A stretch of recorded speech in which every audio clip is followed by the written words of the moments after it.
Every year, hundreds of people go missing inside of national parks and forests all over North America. Of those hundreds, every year, there's always a few that go missing under very strange circumstances. And one man, whose name is David Paulides, who's a former police detective, has made it his mission to investigate these strange disappearances. We're talking about people that are in plain sight of other people, that suddenly, in an instant, go missing, and there's absolutely no trace of them. It's like they've just vanished off the earth. In other cases, it's people that have gone missing and then are found in locations that are seemingly impossible to get to. And so these cases are explored under David Paulides' Missing 411. He's written numerous books, created documentaries around it. And so today I'm going to focus on 3 of these Missing 411 cases that, in my opinion, are especially bizarre and worth a closer examination. If the Missing 411 phenomenon is something you want to look into more closely, I would obviously tell you to go check out David Paulides and his team. I have all their links in the description. But you can also just go to one of my playlists. It's just called Missing 411, and I put any episode that I do about Missing 411 in that playlist. And so far, this is the 4th. And if you are a fan of the strange, dark, and mysterious delivered in story format, then you've come to the right channel, because that's all I do on this channel. And I upload 3 to 4, even 5 times every week. So if that's something that you're interested in, I would encourage you to gently mule kick the like button and then subscribe to my channel and turn on all notifications so you don't miss any of those awesome weekly uploads. All right, let's get into today's stories.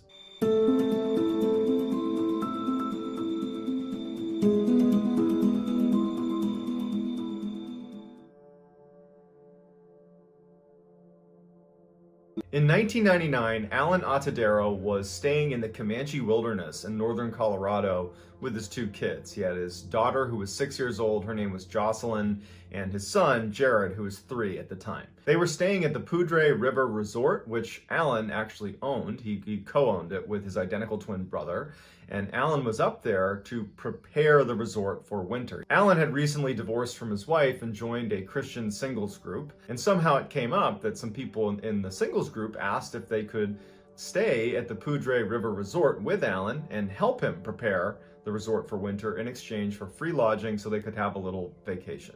Alan said that was great because he really needed the help. As soon as they got up there, 11 of the Christian singles members were talking about going to the nearby state fish hatchery. Jared and Jocelyn had heard about this and were really eager to go with them, and they asked their father, Alan, if that would be okay. Alan felt comfortable with Jocelyn, his 6-year-old, going, but was reluctant to send Jared because he was 3, was worried that, he would lag behind, and was just generally reluctant to send his youngest. But Jared really wanted to go, and Jared was saying, well, you let Jocelyn go, I want to go. Alan, maybe against his better judgment, said, yep, you can take Jared. Jared hated wearing shoes. Jared said, can I leave my shoes? And Alan said, no, you got to bring your shoes. And Jared really put up a fight. He didn't want to wear his shoes. Alan said, okay, put on your shoes, we just won't tie them.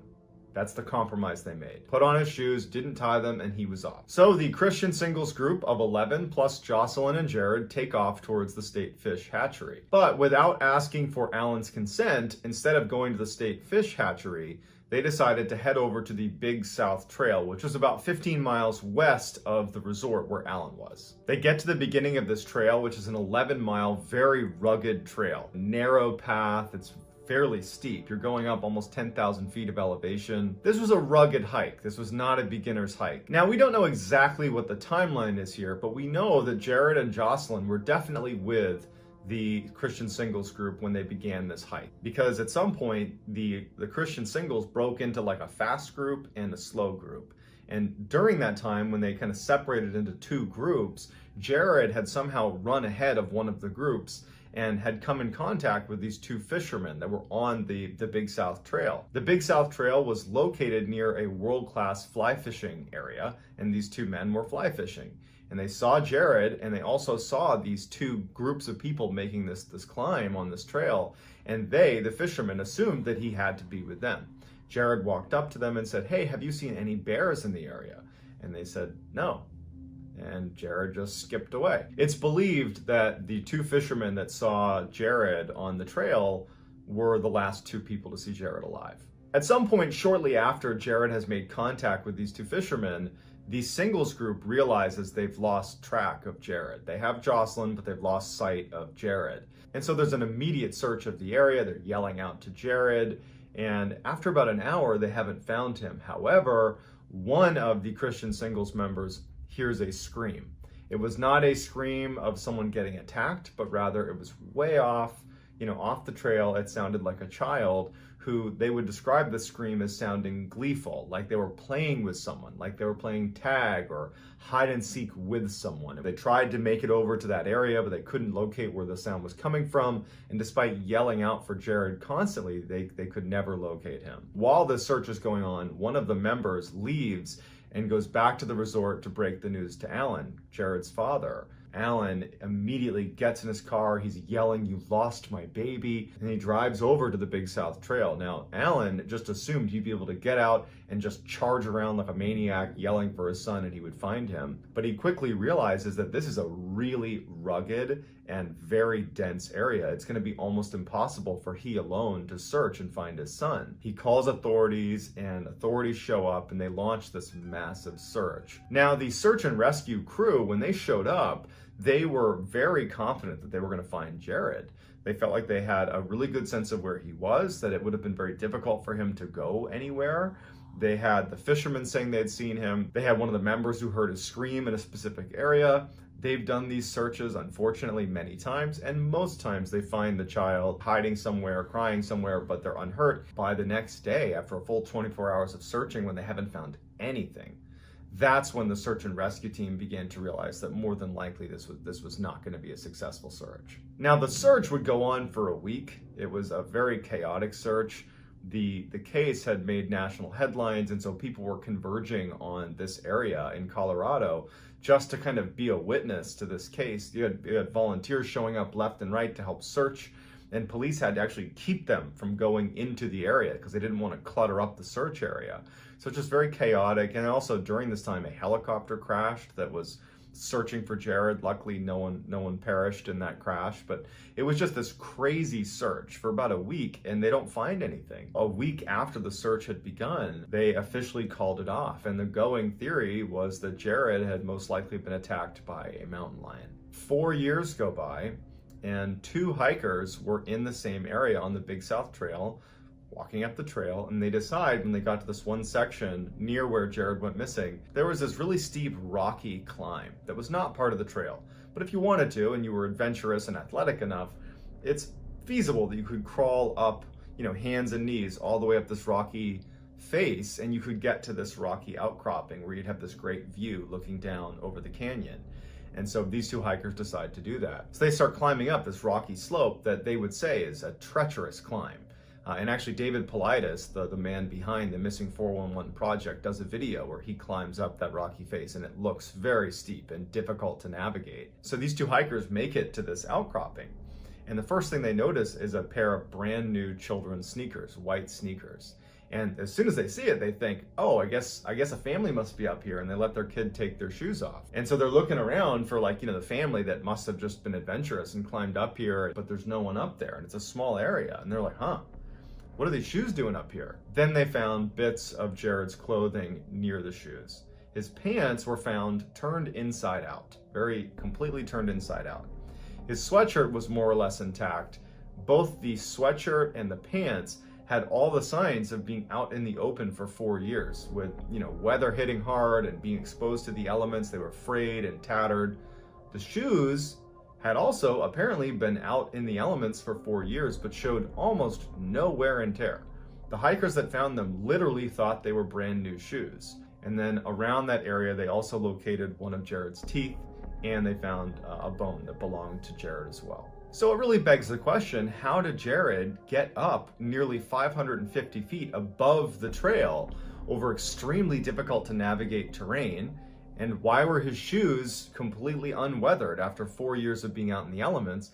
And why were his shoes up there in the first place? They were untied on his feet. He certainly would not have been able to navigate the terrain up there even with his shoes laced. But if he had been navigating that terrain, he almost certainly would have lost his shoes in the process. So we don't know what actually led to Jared's demise. However, we do know that somehow he was found, his remains were found in an area that was effectively inaccessible to him.